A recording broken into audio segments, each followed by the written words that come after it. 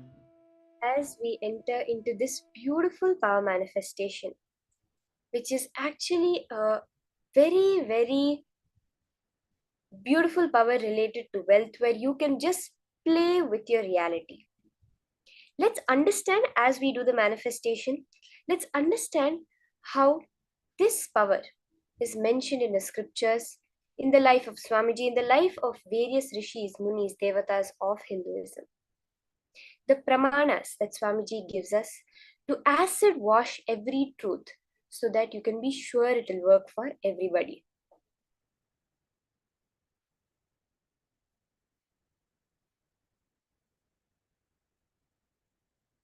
So let's start with the Shastra Pramana for this power of the Ashtamahashaktis. Why we need these pramanas? Very beautifully, Swamiji tells us that the exact necessity for these pramanas is because sometimes some guru might have an experience, but there might be something within him that caused that experience to happen, either his past birth, whatever he has done, or else some lifestyle that he would have lived from a young age which he never realized. When he gets that experience, if he does not refer back to the Shastras, to the Aptas, then when he teaches it, it will not be a verifiable science. It might even get dangerous for his disciples. Swamiji gives us the example of a guru. Let's say a guru got enlightened by practicing the Shirsasana, by doing the headstand. He would have been a natural vegetarian and naturally he would never have had any alcohol from a young age as part of his lifestyle. But if he does not refer back to the Shastra Pramana, he will start teaching that if you do Shirsasana, you will get enlightened. But actually, Swamiji says that if you do Shirsasana while having alcohol, it is bad for you. This is just the example Swamiji gives us. But he will not know that because he has not referred to the Shastras, but his lifestyle would have been without alcohol. That is why it's very important to always go back to the Shastras, go back to the Aptas, the various Pramanas, and it being the Guru's own Atma Pramana before sharing it to the whole world as a Sakshi Pramana. These are what we're going to be seeing now for this power of Ashtamahashaktis.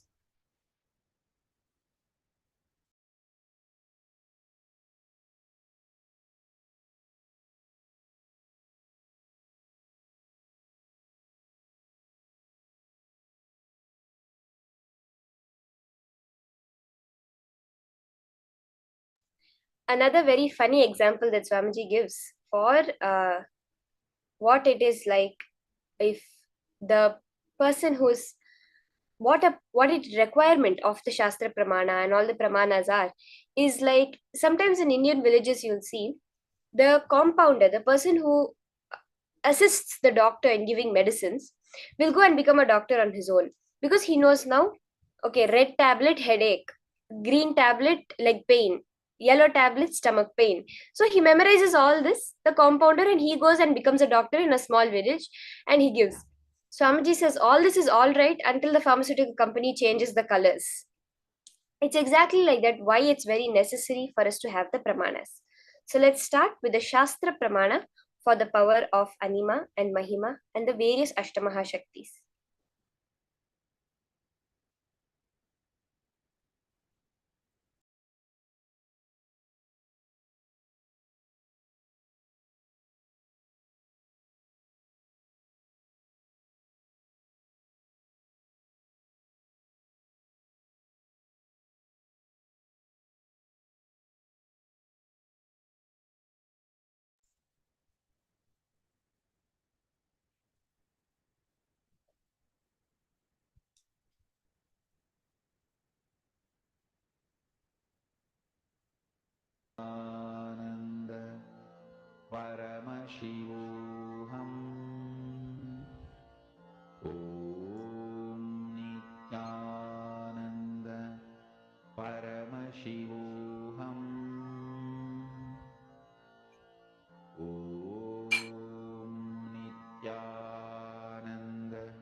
each and every power like this, for each and every teaching of Swamiji's. Whatever you're hearing throughout the day in the various jnanas, in the various sessions of Swamiji, the various processes you're doing, every single one of them, directly from the source scriptures of Hinduism, the Vedas, Nagamas, it has been acid washed with the Apta Pramana, various rishis, munis, who have also experienced that science, and Swamiji's own experience that is now coming to you. Swamiji has made it very clear. He has even said at one point that there are some experiences which I have not yet been able to find the Shastra Pramana for. As long as I do not have the Shastra Pramana, I will not yet reveal it to the world. So let's see the Shastra Pramana for the power. The Shastra Pramana for the power of Ashtamahashaktis is from the Vijnana Bhairava Tantra. Yes. Mahima vyapya cha sthanam brihadehendriyadibihi tritayam kayatas siddhim aishwaryam animadikam. Bhagavan Paramashiva says, Mahima is the power to exist pervasively with the help of huge bodies, organs and such others. These three lordly powers, Anima, Lahima and Garima, are expressed through the body. Furthermore, Bhagavan Paramashiva reveals about the various other Ishitva, Vashitva, Prakyamya, Prapti also in the same scripture. The Apta Pramana for this power can be seen from the life of Bhagavan Sri Hanuman, where in the Ramayana, when Lord Hanuman was crossing the ocean to see where Devi Sita was held captive in Lanka, when he was crossing the ocean, he was stopped by the mother of all serpents, Surasa, who had taken the form of a demoness to test Hanuman, sent by the Devatas to test Hanuman in the form of a demoness.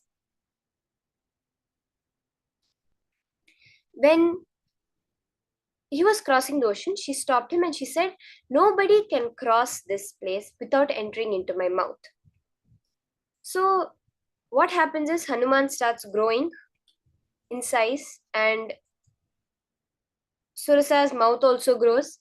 First, Hanuman stretches himself to 10 yojanas, then Hanuman is stretched to 30 yojanas, Surasa enlarged her mouth to 40 yojanas, Hanuman stretches his body to 50 yojanas. Like this, it goes on up to where Hanuman is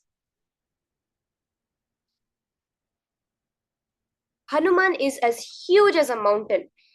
And then he sees Surasa's mouth so wide open and he suddenly shrinks himself to the size of a thumb, enters into her mouth and comes out saying, I have fulfilled your condition of entering into your mouth, and now will you let me pass? And she reveals herself as the mother of all the serpents, blesses Hanuman, saying that you will be successful in your journey. This is how Hanuman has shown us the manifestation of the power of both Mahima growing in size and Anima reducing the size. For the Atma Pramana for this power, we see the beautiful incident from the life of Swamiji. So the incident was that the Nataraja deity in the Los Angeles Paramashiva Hindu temple was 6 feet 10 inches tall. The door to the temple is 6 feet 8 inches. So in planning how to move Nataraja into the temple, the disciples told Swamiji about the problem, that Nataraja would not fit. His reply, "Don't worry, Nataraja will fit." They thought they had made an error in measurement. They went and remeasured both the door and the deity. Still, there was a problem with the size of Nataraja. The disciples at the temple suggested to Swamiji that they break this doorway and make a new larger doorway so that the deity can enter. Again, Swamiji said, "Don't worry, the deity will fit."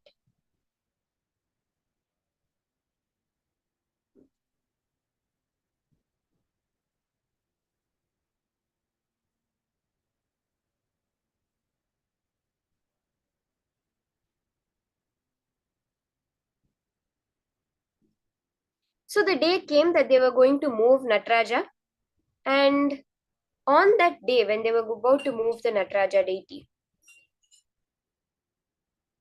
very clearly, so the deity was on 2-inch rollers, and Paramashiva, the deity was 4 inches too tall for the door. At the time of the moving, Swamiji just told all the disciples to go and push up the door frame of the temple. They were like, the door frame is held by 2 stories of concrete. But they just know, okay, whatever Swamiji says, somehow it will manifest. So they went and they did it. And then after that, when they took the Nataraja deity inside, it very clearly fit. There was no issue. Neither the door size had changed, nor the Nataraja deity size had changed. But somehow the deity fit through the door. This is how we see Swamiji manifesting the beautiful power of the Ashtamahashaktis. Okay, I see Ma Lita Sage had asked, is the decrease in the height of the object permanent, or does it get back to its normal size afterwards? If so, how long after does it go back to its normal height, please? There are a couple of things related to this. Swamiji has said that beyond a certain change, when you see it, it will be permanent. The other level is also, when like beyond 3 to 9 centimeters, if it goes higher than that, if it changes more than that, it will be permanent. The other thing, is how long you're able to hold that cognition. Now, let's say you have the powerful cognition of that, yes, life itself is constant expansion. Now, as a constantly expanding being, I can expand another matter also. And you do it. For as long as you're able to hold that powerful cognition, it will remain in that height. But if some powerlessness comes in, if the cognition drops from you, it will change back. But if that cognition becomes a permanent powerful cognition in your being, it will not change back. Actually, during the various programs, Alita, I've seen that when someone does the manifestation, for the 21 days of the program, the Mahasadashivoham, for example, it will remain in that height. But as soon as they go back home, they'll send a message saying, oh, the picture, the object has changed its height back to its normal height. As long as that you're able to hold that energy, it will remain in that manifestation. Also, when you make a very small change, sometimes your mind doesn't believe the manifestation has happened. So it changes back. But when you make the huge change, as Swamiji said, between 3 to 9 centimeters, not sure exactly which, if the change happens, then your mind has to believe that it has manifested. And then it will be a permanent manifestation. Okay, I hope that answered your question. So let's start. The object you have gotten, you can keep it. And just by chanting the Mahavakya, infusing the energy, unclutch. Once you've kept the object, chant the Mahavakya, ajapa, ajapa, and bring intense feeling connection with Swamiji. You're going to increase the size of the object now.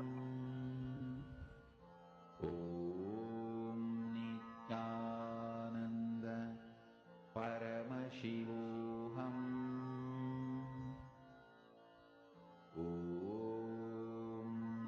Nithyananda Paramashivoham.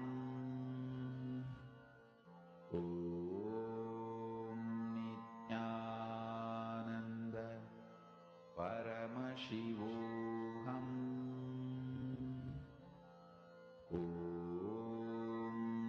Nithyananda Paramashivoham.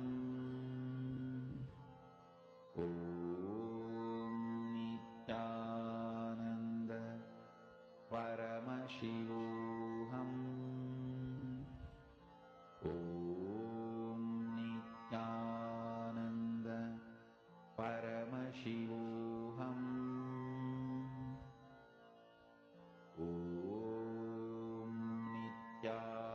Nithyananda Paramashivoham.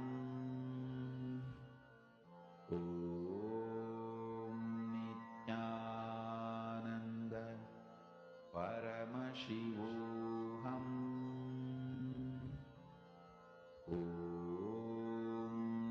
Nithyananda Paramashivoham.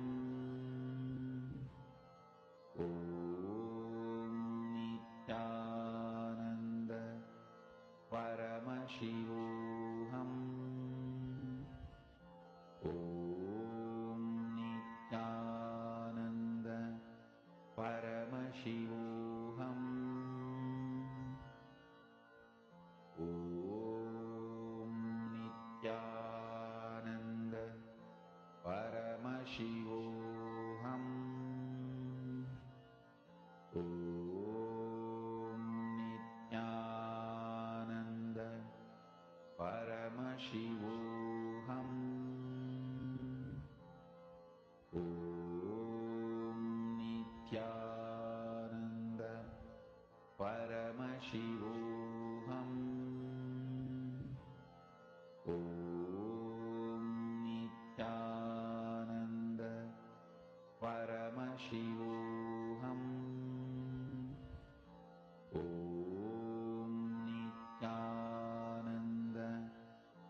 So beautiful. Let's all now verify the size that has changed of our object. So you traced it on a paper.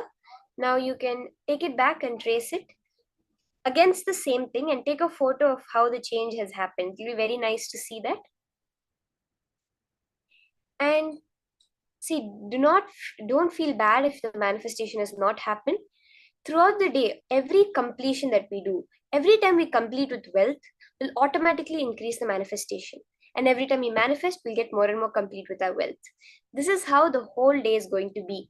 One by one, examining each and every one of your thought currents related to wealth and making them towards only and only manifesting wealth. Right now, you may be thinking that I really want wealth. Why is it that it's not happening? One of the reasons is that your fundamental understanding of what wealth is not true. It is what the society has taught you, not what it is as per reality. Now, in this session, we're starting with removing all these misconceptions we have about wealth, understanding what true wealth is as per Hinduism. Let's listen to this from Swamiji.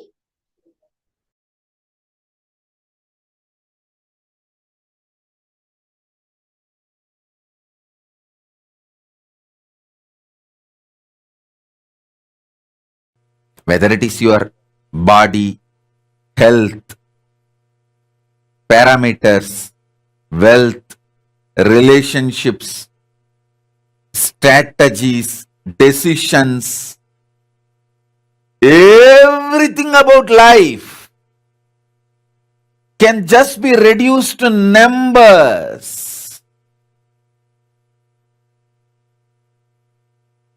Your basic logic, number, can be expanded to the whole universe level.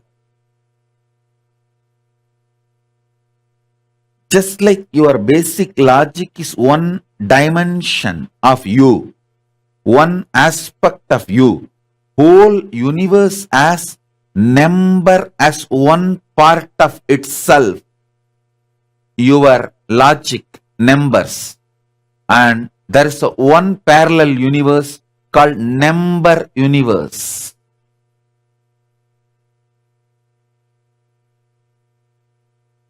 Number universe. Number based identity of you.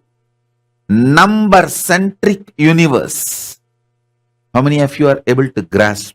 Actually, if you see all planets, everything can be just reduced to numbers. People who understand everything is number become wealthy just like that. Wealth is nothing but understanding number. That's all. Hey, that's all. I am telling you. If your brain is able to be friendly with the number, I challenge you will become wealthy. People who have incompletion or anger with the number does not want to keep number in the memory, remain poor and die in poverty. Ramanujam, the mathematician, great mathematician Ramanujam, he mastered this number universe. Number universe Lord is Lakshmi. That is why he says, Namagiri Lakshmi reveals all the mathematics and the number secrets to him. They ask, Ramanujam was interviewed, they ask him, how you just like that reveal the answers and solve the problems. He says, Namagiri Lakshmi, Namagiri Tayar. That Namagiri Lakshmi reveals it to me. Means the number universe was open to him. He was Sahasravatani in the field of number.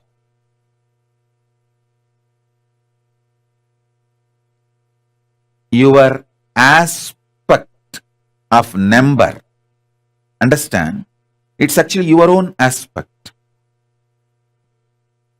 capturing the number and converting them into the linguistic, means the language, processing and expanding or subtracting or playing with it through the language foundation is wealth. Ability to convert the longest digits into language through the linguistic name, able to process the numbers, come to conclusions through the linguistic understanding, names, and convert them back to the number. It's like a 4 plus 4 is 8. So the 4 gets converted into the language called 4 and gets processed. 4 plus 4 is 8, and the 8 again becomes the number called 8. This flow, if it can happen for the longest numbers in your brain, that is called wealth. Lakshmi.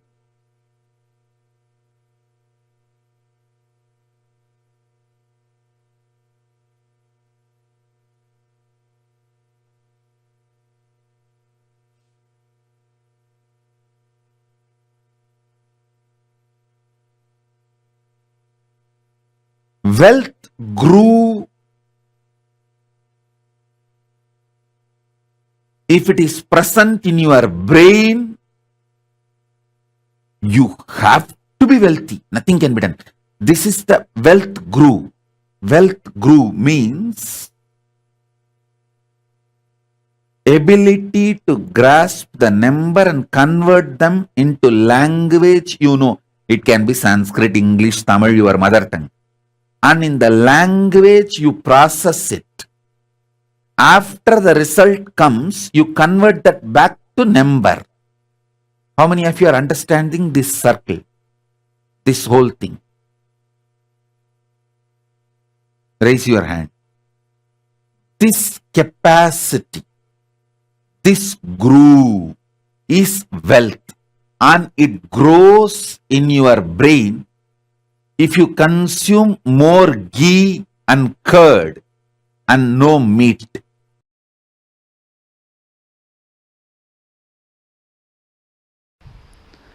What is wealth? Knowing the knack of how you have to be useful to society and enrich it so that they enrich you. That's all. That's all is money. If you think money is too big, just by making it, you will become tired. That is the biggest poverty. Please understand. Just by making it, if you become tired, you are working, functioning out of the concept of poverty. You will make, but you will not be there to enjoy. Somebody else will be enjoying. That is why I am saying, make money without thinking it is too big. Make money knowing that it is the dust which flies while you walk. I have to here put it on record. One of the statement I heard from my guru, நடக்கும் பொழுது பறக்கும் தூசி என நினைத்து செல்வோர்க்கே செல்வம். I'll translate. While you walk, the dust which flies, the feet dust which flies, equating that to your wealth, and the person who walks, the wealth follows him. Understand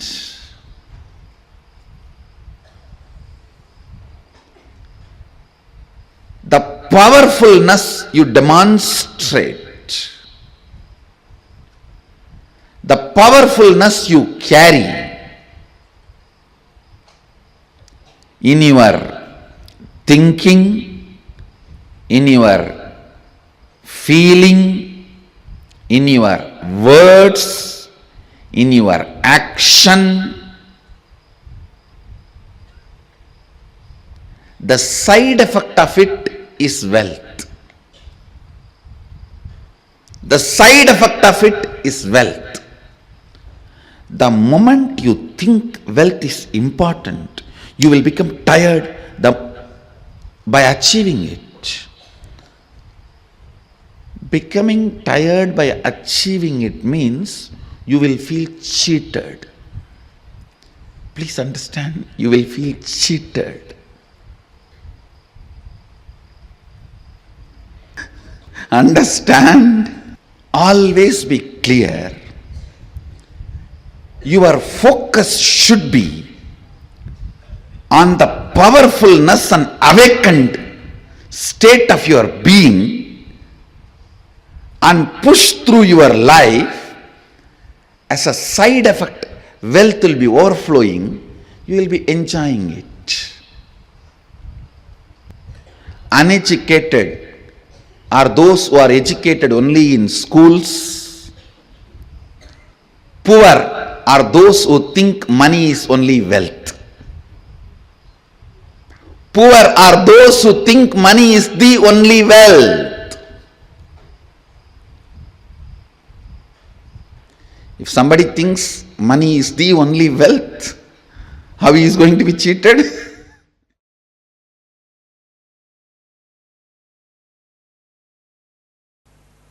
I can say life can be equated to two things. One, the ability to achieve what you want in the inner or outer world, or just getting stuck in both the world.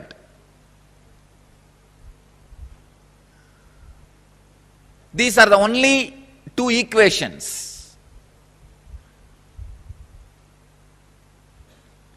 As on now, at least people who are sitting in front of me, I can say very clearly, there is nobody who doesn't want wealth.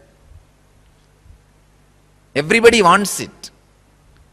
But they do not increase the life in them to the level they want it.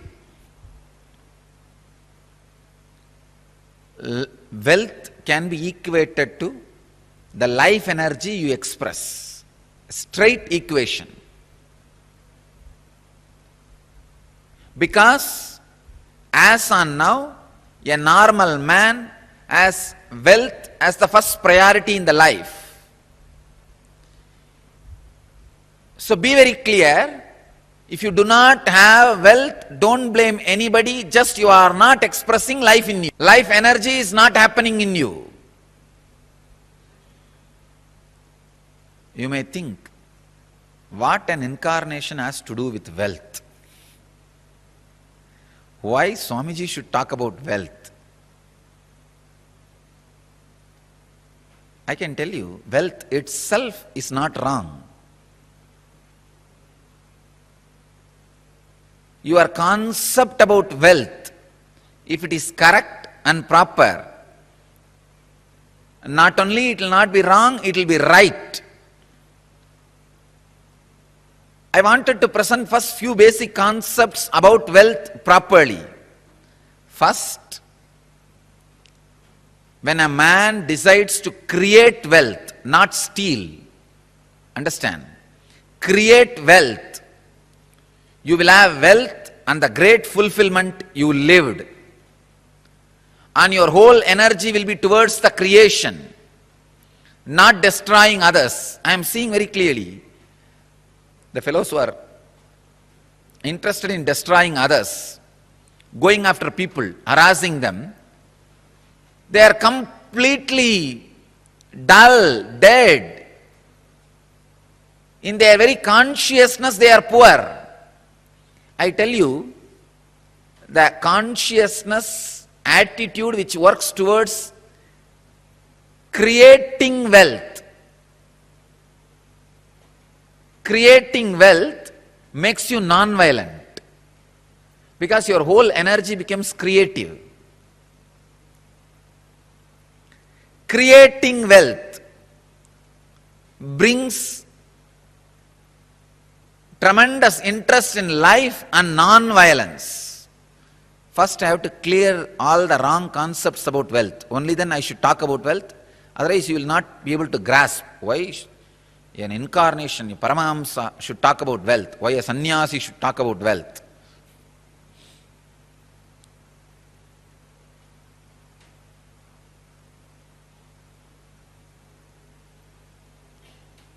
Only he can talk about wealth because he has gone beyond wealth.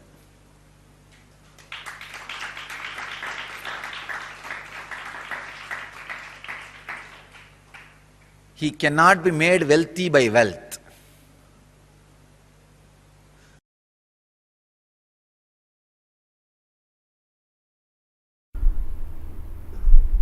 Even your professions, careers, build as per the Hindu tradition and Hindu scriptures, because they are so much of life positive.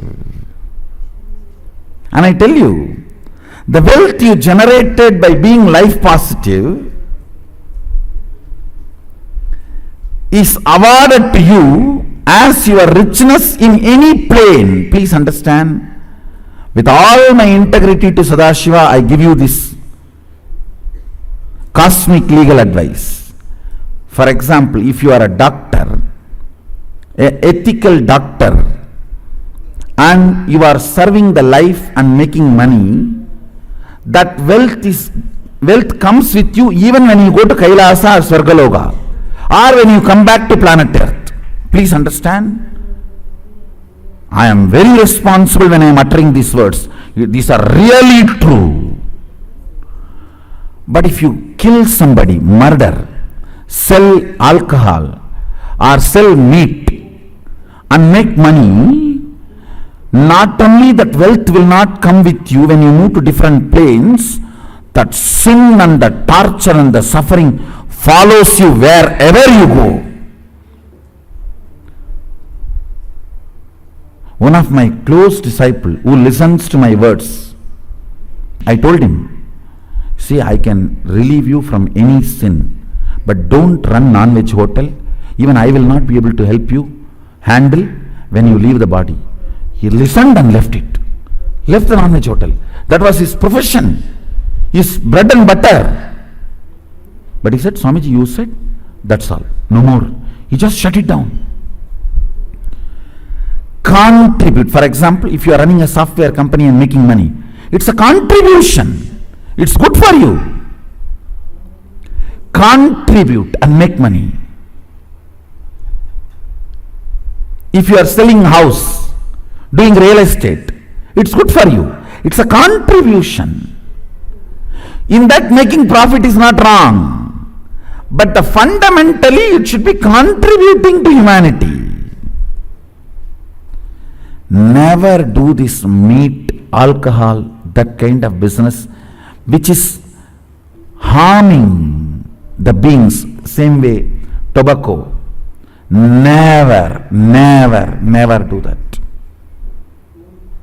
Tobacco,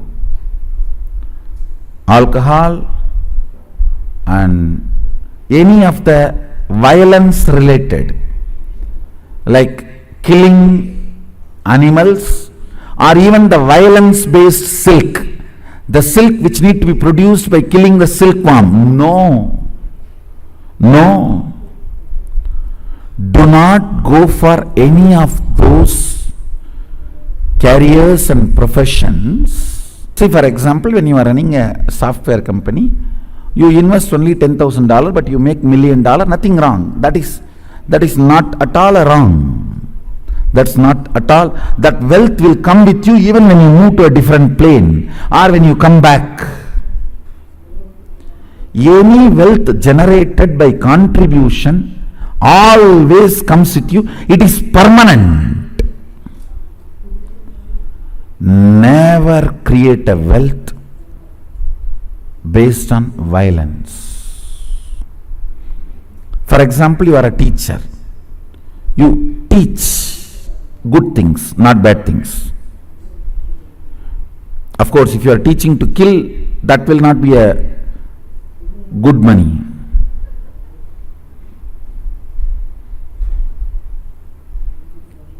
If you are teaching people to contribute and generate wealth, that will come forever with you. Anything done by contribution, addition, will come with you forever.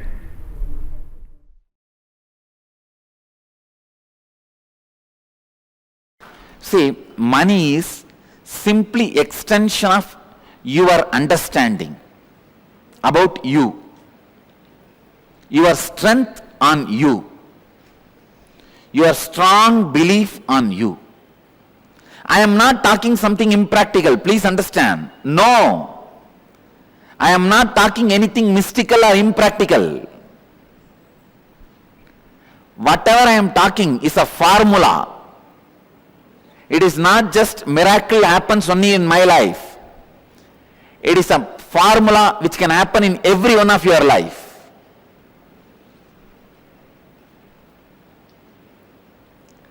The right attitude towards money is, please understand, the right attitude towards money is, it has utility value for the things you want to do.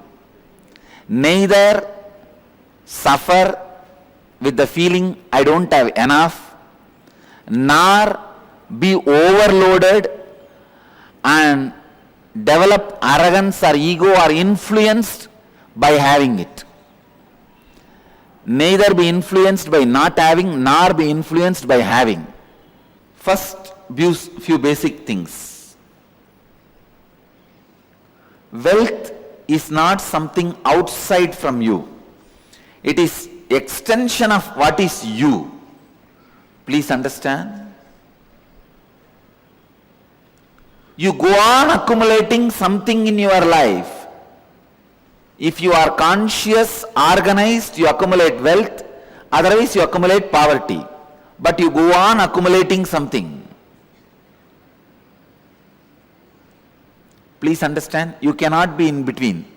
You can't say, no, neither I am progressing, nor I am losing. No. Either you are progressing or you are losing. Means, either you accumulate wealth or you accumulate poverty. Accumulation is your life.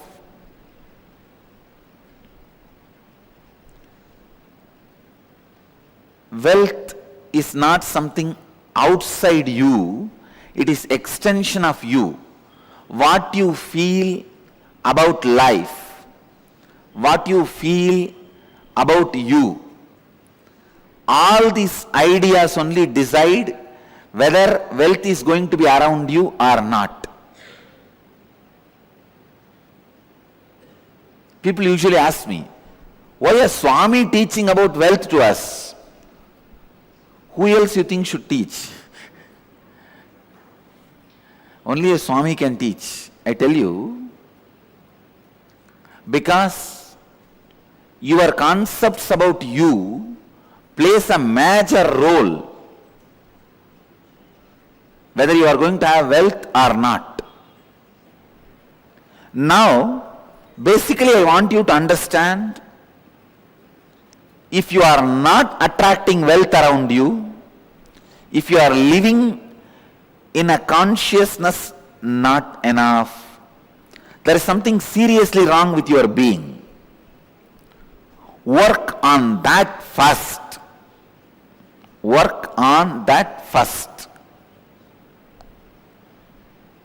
Please understand, work on that first, altering the understandings you have about wealth.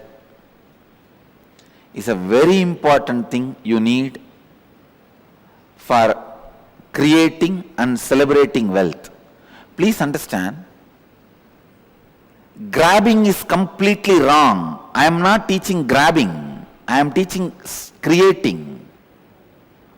I am not asking you to become grabbers. No. Creators are totally different from grabbers.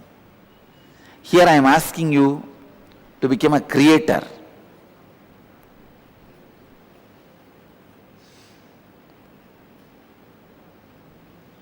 Wealth is not just money and gold alone. It is the space in which you feel abundance. I am not saying without money and gold start feeling abundance. Have enough and have the space enough, both. Have enough, have the space enough, have both.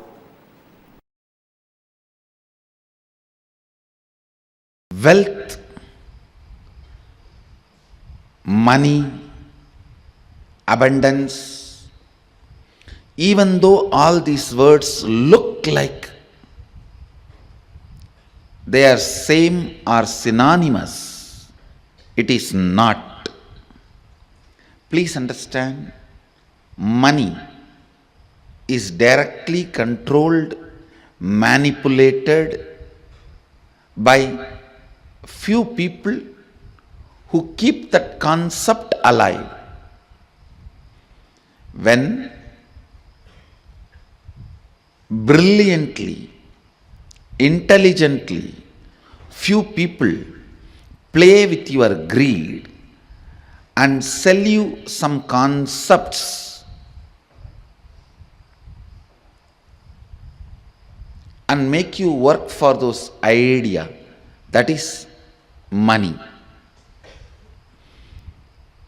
Money is not abundance. I am not saying for abundance money is not required, but I am saying money itself is not abundance. Please understand. Abundance is overflowing ecstasy, confidence in you that you can exist. Your existence is joyful, blissful for you and the people around you. Please understand. It may be looking very mystical. I'll explain step by step. But today I wanted to give you the last word on abundance. No beating around the bush. Last word on abundance. Listen. Even that word has nice meaning. Abundance. Bund means bank. Abund means without bank. Dance. Jumping without a bank. Jumping without a bund. Abundance. See, a overflowing excitement, intensity about your existence is wealth. Understand? Overflowing abundance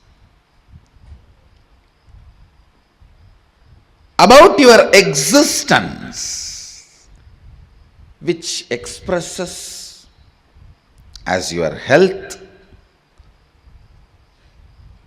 as the confidence to make whatever you want, as a strength to manifest everything you need, and not attacked, disturbed, destroyed by the so-called social impossibilities put on you. Please listen. Society puts impossibilities on your head so that you can lose the idea, you can lose the purpose, you can lose the goal of your existence. Please understand. Man who remembers his purpose and goal can never be manipulated or controlled. He will always be living in abundance. If you want to enslave somebody, first thing you have to make him forget his goal. The man who remembers his goal is the wealthiest man in the world. He is the most wealthiest man because continuous remembrance will create an ability to manifest. Some of the basic truths about abundance need to be internalized. Please understand. The real abundance is awakened feeling. That's the essence. Experiencing awakened feeling physically, mentally, in the muscle memory level, biomemory level, and bioenergy level. Experiencing awakening is abundance.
I hope all of you are able to hear me better now. Very beautifully, Swamiji explained to us how wealth as per Hinduism. What is wealth as per Hinduism? Swamiji defined to us about abundance and what's the right way to earn this wealth. Everything so detailedly Swamiji had explained it to us. Now, all of us are going to be taking a few minutes, cognizing what Swamiji had just revealed to us.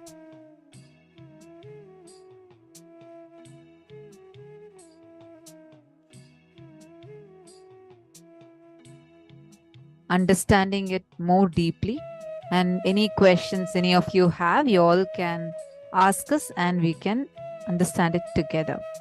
All right, so now let's understand what Swamiji revealed to us about wealth.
understand that everything is just number, become wealthy. Swamiji first revealed to us from the Number Universe session. We saw a small excerpt how Swamiji said, if you are able to play with numbers, if your brain is able to just play with numbers and handle the numbers, be friendly with the number, you will become wealthy. People who have incompletion or anger with number do not want to keep number in the memory will become poor. So this technique Swamiji had revealed to us. And Swamiji also defined to us what actually the wealth means. What is wealth? Knowing the knack of how you have to be useful to the society and enrich the society so that they enrich you. That's all. That's all is money. If you think money is too big, just by making it, you'll become tired. That is the biggest poverty. For example, the mother of pearl is mistaken for pure silver. The attributeless sky appears blue. The post is mistaken for a man at night.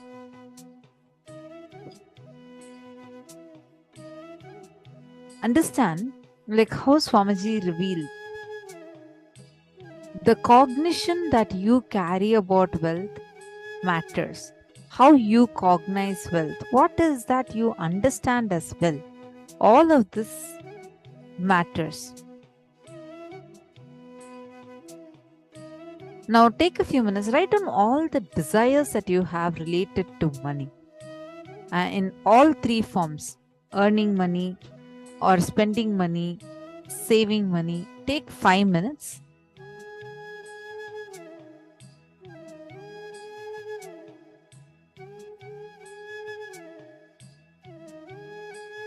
And please pen this down.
like, wow, this definition of wealth itself is so empowering, right? See, we are first today, I request all of you, whoever wants to experience completion with wealth, whoever wants to manifest abundance and prosperity, sit today, do every exercise sincerely, and if you have any doubts, questions, feel free to ask. And even all the male bodies, all of you also can ask your questions. Go to Facebook, and on the Facebook, you can post the questions that you have, and we'll definitely take your questions and answer them. You can post it in the Paramashivoham Facebook group itself. We will see your questions there, and we'll definitely answer your questions.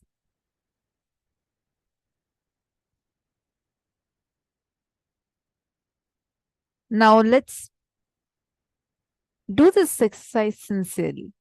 All right.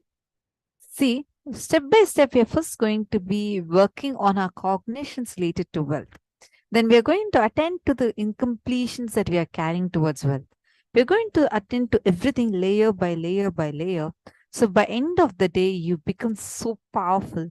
You'll learn, and then we're also having a session where you're going to learn the techniques to create wealth, to manifest wealth in our life. So this is what we all are going to be learning today. Take a few minutes and do this exercise. Now, for each of these desires, identify if you have any conflicts or contradictions or complications. Clearly describe it. Make a list of conflict-free, contradiction-free, complication-free desires you have in all the aspects of wealth: earning, saving, and spending. I'm going to explain what is this conflicting, contradicting, and complicating desires. This is something very important for us to understand. We do this actually every season. This is something like really a huge click for me every time I see it.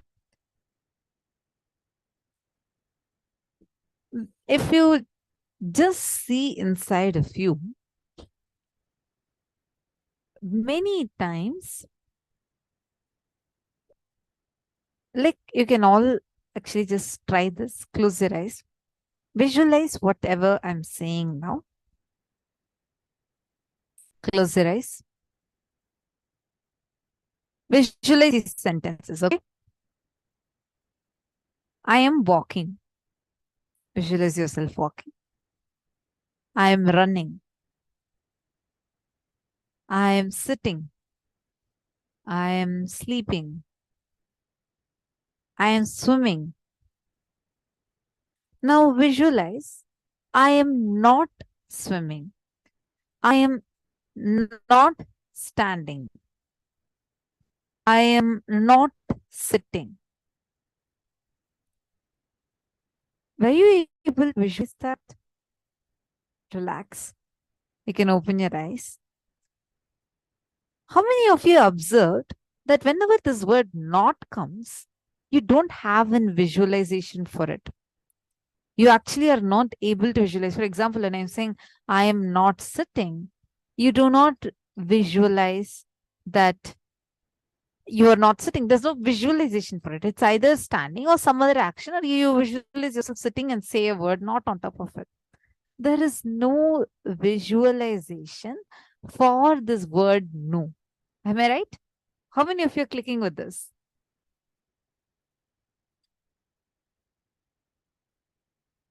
How many of you are clicking this? Oh my God, it's so true.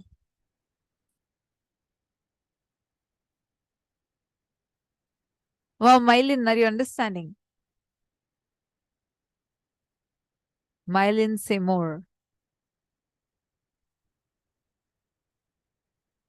Majin Chan. How many of you are clicking with this? Please post in the chat. Great. See, I request all of you to be fully active, fully participative, and do the exercises sincerely. All right? Now, there is something called as conflicting desires, contradicting desires, and complicating desires. What is conflicting desires? In the morning, you feel that, okay, I want to become wealthy. I really today, I have a plan. I want to really plan, do my business well, and I need to reach this target. I have to become the CEO of this company. I have to become a millionaire by this year. You have all these goals. In the morning, you're feeling so fresh. You visualize yourself like you just want to do that. And then you're thinking, okay, today all these tasks I'm going to do. Then by evening, almost night, just feel like, God, so stressful. I just don't want to live with any of these. I should just go to some corner of the world and just relax. I don't want to have any of this tension.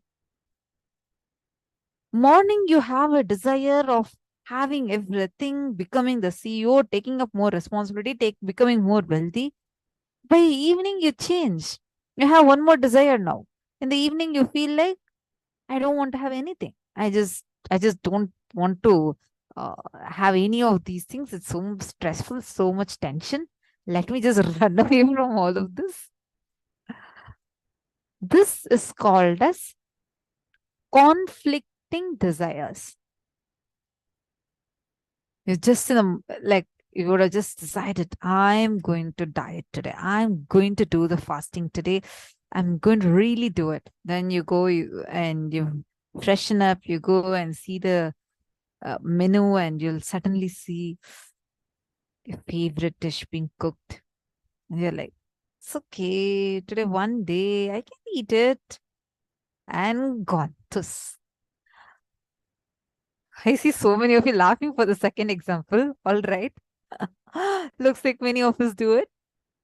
See, we have one desire at one point in time and another desire at another point in time. Both of these desires are, what are they doing? They're conflicting with each other. Now, these desires that are conflicting with each other are called as conflicting desires. And these conflicting desires are the same things that are even obstructing your manifestation of wealth. Now, we're going to see, all of you listed down the desires, how all you want to manifest wealth. You have written down the desires you have related to wealth. It can be bank balance, it can be becoming a millionaire, whatever goals you have written down, correct? Now, next to each of that, you're first going to identify how many conflicting desires you have. For example, you will feel that for some people, relationship as well, right? So you feel like, I want to have such a happy family with me. I want to have enough money to be able to keep everyone happy. I want to build my own home where I'm with all my family. And then just then your spouse suddenly calls you and you're like, hell with this. I'm just not going to talk to you anymore. You don't care for me. And I decided I'm not going to care for you anymore. And you make another desire. I should just be in peace where I am with myself and taking care of myself. So you're empowering two desires at the same time. One said you want to have a happy family, and one was said you want to be left all alone. These type of desires are called as conflicting desires. So are all of us clear and in same page with conflicting desires? If you all have understood conflicting desires, can you all put it in a sentence and type it and put it in the chat? Just want to ensure that everyone is understanding this. Whatever you have understood as conflicting desires.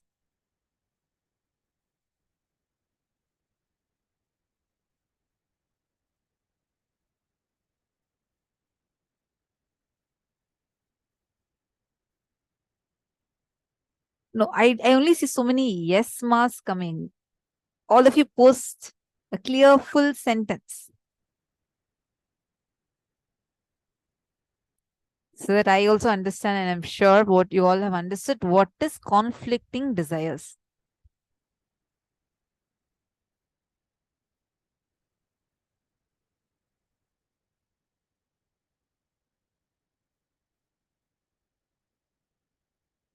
Ma Sally Nunes is asking, I started manifesting when I started letting people who were against my desires. Was there a conflict at my desire or assisting my desires? Ma Sally Nunes, see, understand, any decision, whatever is, there are two desires. The two desires are conflicting with each other, becomes a conflicting desire. You want to wake up early in the morning and go to gym, hit the gym, you want to do that workout, you want to do that yoga. But in the morning when you set your alarm, you're like all set, even got your yoga clothes ready. But then in that early in the morning when your alarm goes off, you just go and tap the snooze, saying that, no, I just have a desire to sleep a little more. That these two desires, one, you want to be waking up early in the morning and you also want to be sleeping in the morning. These two are conflicting with each other. So these are conflicting desires. Now, let's understand the next one. The next type is contradictory desires. Conflicting is two different desires, both of which are conflicting with each other. Now, these contradictory desires are one same desire that you have. In the same sentence, you're contradicting yourself. I'll give you an example. I really don't want to be poor. I don't want to have loans. I want to get rid of my loans. All of us will be wondering, what's there? Isn't the proper desire to have? No. Right, just few minutes ago, all of you agreed that your mind is not able to visualize the word no. Every time you visualize when you say something negative, when you have a negativity in your desire, meaning the desire by itself has negativity in it, then you only manifest that. When you say, I don't want to be poor, you only visualize poverty in you. So obviously that is what is getting empowered. So you keep saying, why Swamiji? I keep saying, I don't want to be poor. I don't want to be poor. And I end up being poor. You have the answer by yourself. Because you are continuously saying that I don't want to be poor. But unfortunately, your mind doesn't understand that word no. See, it's not just the word no. It's even if you say, I want to get rid of poverty. But when you see the word poverty, you are visualizing poverty. That's why in Swamiji teaches us something called as positive declaration. For any declaration we make, even let's say we want to complete certain path, you have to visualize the right version of it. Like for example, let's say if I want to say, I want to complete for my laziness. So I cannot say I complete for, I don't want to be lazy anymore. I will not be lazy anymore. No. Instead, Swamiji teaches us something called as positive declaration. You'll declare saying that from now, I'm going to be active and I'm going to be intense in my action. Whatever you're going to do, whatever you want it to be, you have to declare for that. Not what you do not want. Are you all understanding? This is called as contradictory desire. Conflicting is two separate desires that are conflicting with each other. Is conflicting desires. Contradictory desire isn't the same desire. Both of these are contradictory to each other as a contradictory desire. So far, are all of us clear? If you all have understood, can you all put the understanding what you understood as contradictory desire?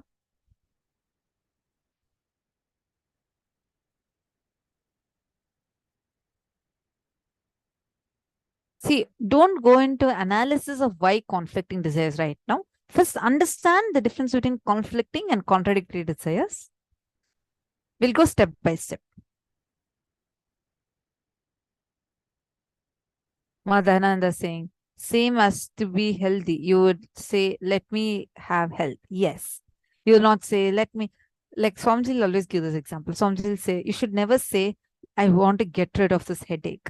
Instead, you should say, let me manifest a healthy body. Let me be healthy. I want to have health. So that you would, so that you are empowering the right word in you and manifesting the right thing that you are wishing to manifest.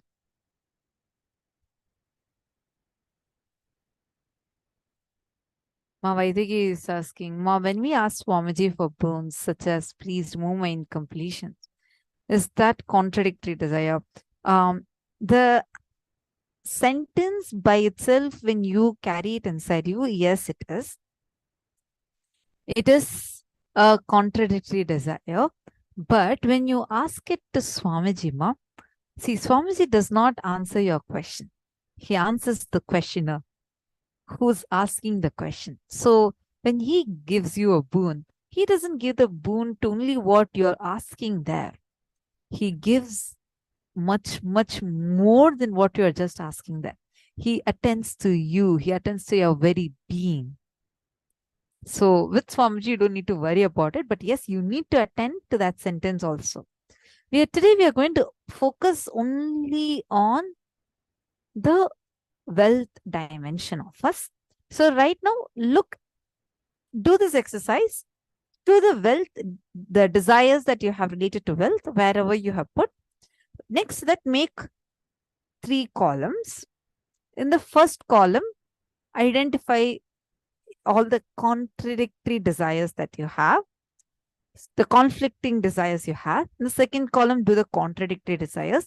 In the third column, write down which all are complicating desires. Complicating means there's some desires you don't know, you don't even know how to achieve that, and you don't know how this leads to that, but you have a complicating desires. I saw someone had posted saying that I want to eat all fatty foods, but I want to be thin. That's a complicating desire. Like somebody will say, it's like trying to have love through marriage.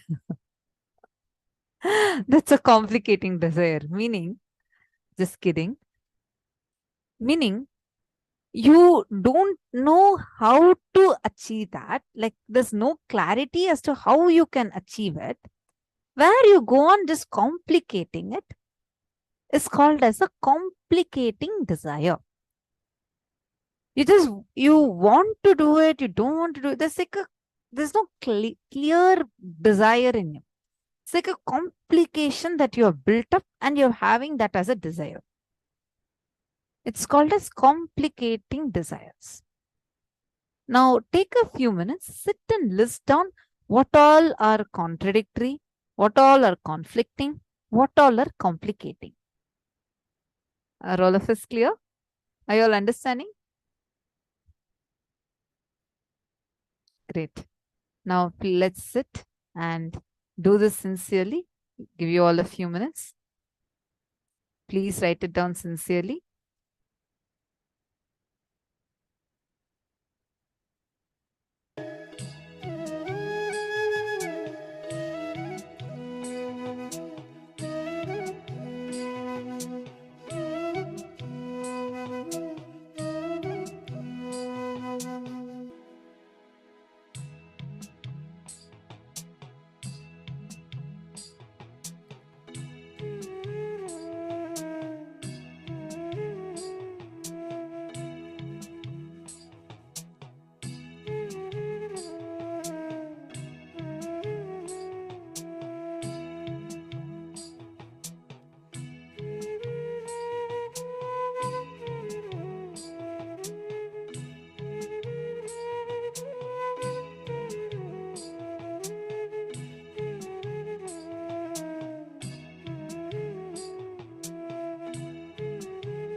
Make a list of conflict free, contradiction free, complication free desires you have in all these aspects of wealth: earning, saving, and spending.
Eating desires are like complication, means you don't even know why you are doing it, and you just complicate things. For example, if you talk to your spouse about a particular problem, you know it will be resolved, but you think, why should I talk? Let him first come and smile at me. What's the hurry? No, I'll talk to him day after tomorrow.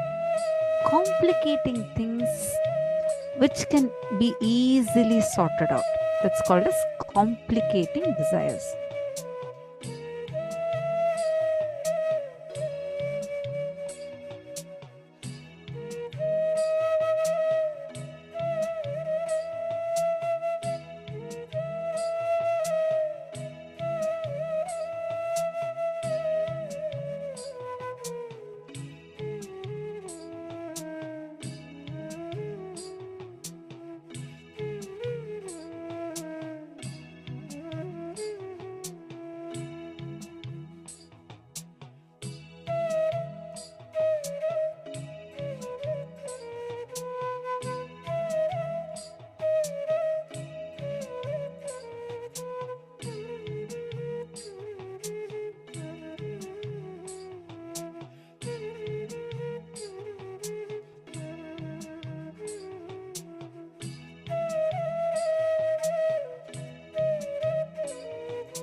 Sorry about that.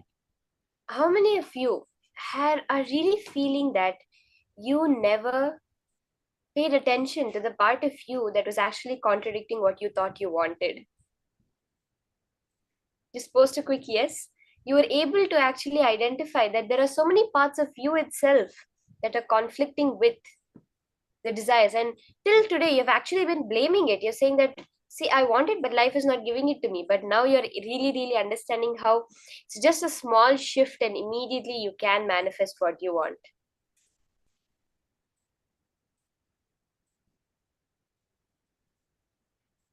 Now, in the space of newer understandings, like I had said before, every time we mature our cognition, every time we complete with a pattern, that energy is going to come and manifest as powers. Understand what you are seeing as a increase in the size of your ring or a decrease in the size of your ring is actually an increase in your very wealth consciousness and a decrease in your poverty consciousness. That part of you that is not letting you manifest wealth is going away, and the part of you that is ready to manifest wealth is coming up.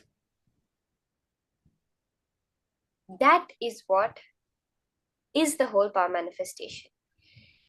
Even for power manifestation, you would have noticed sometimes these contradicting, conflicting, complicating patterns. For example, when Swamiji says, now sit as Paramashiva, and as Paramashiva, you are the embodiment of the whole cosmos, you can manifest anything you want. Now, when the second thought comes up, you sit first. Okay, this is the cognition I'm going to sit. The first thing you start thinking is, how can it be possible?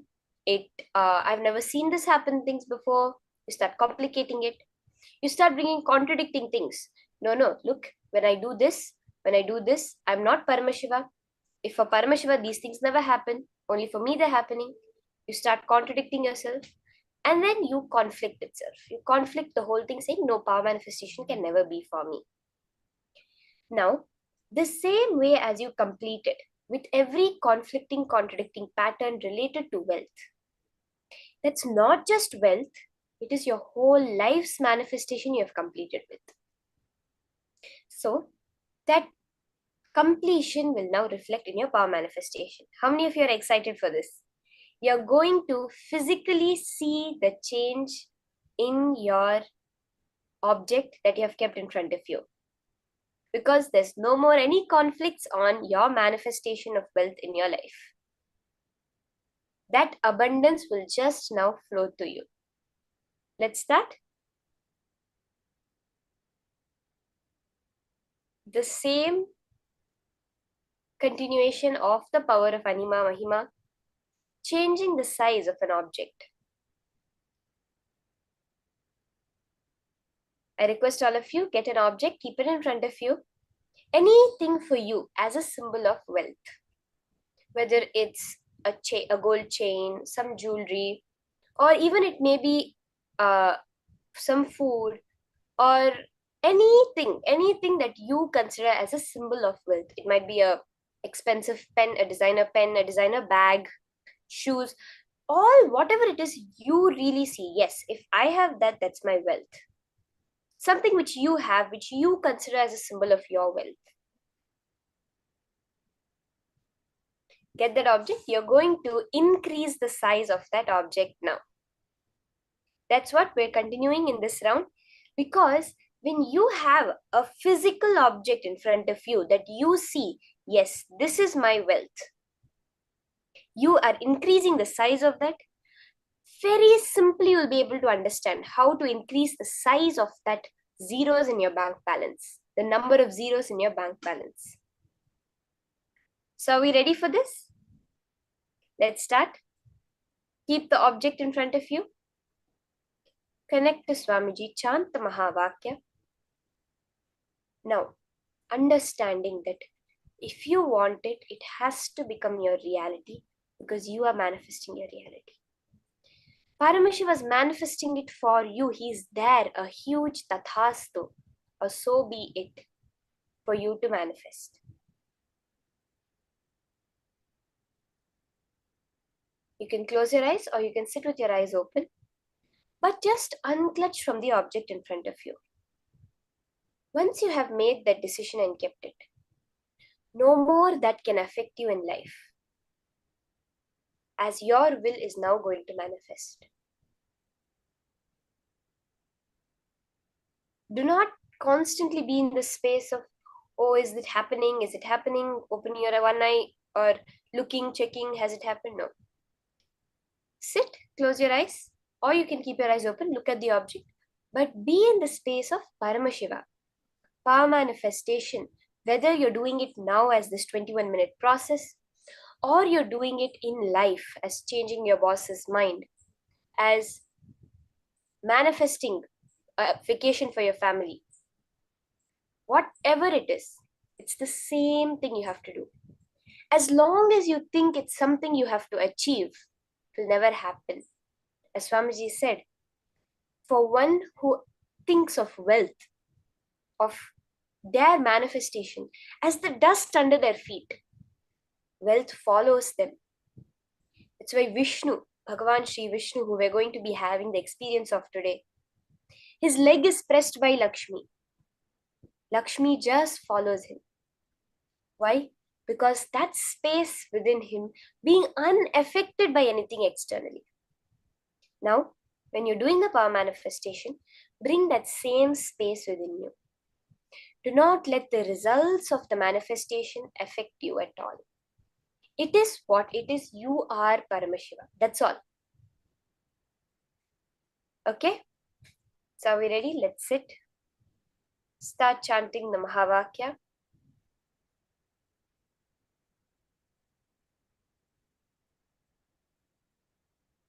Connect to Swamiji. Let the object be there in front of you, and let you be in the space of Paramashiva. Whatever you consider that ultimate, connect to that. Connect to Swamiji.